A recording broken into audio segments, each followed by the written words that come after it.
નમસ્કાર, આપ જોઈ રહ્યા છો નેશન પ્લસ ન્યૂઝ. હું છું આપની સાથે હેતલ ભગત. વડોદરાની એમએસ યુનિવર્સિટીની ફેકલ્ટી ઓફ પરફોર્મિંગ આર્ટ્સ દ્વારા ઇકો ફ્રેન્ડલી શ્રીજીનું વિસર્જન કરવામાં આવ્યું હતું. વડોદરાની એમએસ યુનિવર્સિટીની ફેકલ્ટી ઓફ પરફોર્મિંગ આર્ટ્સના વિદ્યાર્થીઓ દ્વારા આ વર્ષે ઇકો ફ્રેન્ડલી શ્રીજીની સ્થાપના કરવામાં આવી હતી. પરફોર્મિંગ આર્ટ્સના વિદ્યાર્થીઓ દ્વારા શ્રીજીનું વિસર્જન કરવામાં આવ્યું હતું. ગણેશ વિસર્જન સમારંભ પહેલા વિઘ્નહર્તા ગણેશજીની સામૂહિક આરતી કરવામાં આવી હતી. આરતીમાં ફેકલ્ટીના શિક્ષક તેમજ વિદ્યાર્થીઓએ ભાગ લીધો હતો અને વડોદરામાં ફરીથી પૂર જેવી પરિસ્થિતિ ન આવે તેવી પ્રાર્થના સાથે શાંતિ અને સમૃદ્ધિના આશીર્વાદ માંગ્યા હતા. શ્રીજીના વિસર્જનમાં ઢોલના તાલે વિદ્યાર્થીઓએ મન મૂકીને આનંદ માણ્યો હતો અને ગરબા રમ્યા હતા. આ ઉત્સવભેર માહોલમાં સંસ્કૃતિ અને શ્રદ્ધાનો સંગમ જોવા મળ્યો. ફેકલ્ટીના જ પ્રાંગણમાં ઇકો ફ્રેન્ડલી શ્રીજીનું વિસર્જન કરવામાં આવ્યું હતું.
ફેકલ્ટી ઓફ પરફોર્મિંગ આર્ટ્સ ખાતે ગણપતિ દાદાનું સ્થાપન વિદ્યાર્થીઓ દ્વારા કરવામાં આવ્યું હતું.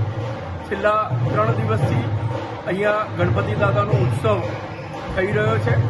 આજે મહાઆરતીનું આયોજન કરવામાં આવ્યું હતું. અમે જે પ્રાણ પ્રતિષ્ઠા કરી છે બાપાની એ ઇકો ફ્રેન્ડલી છે.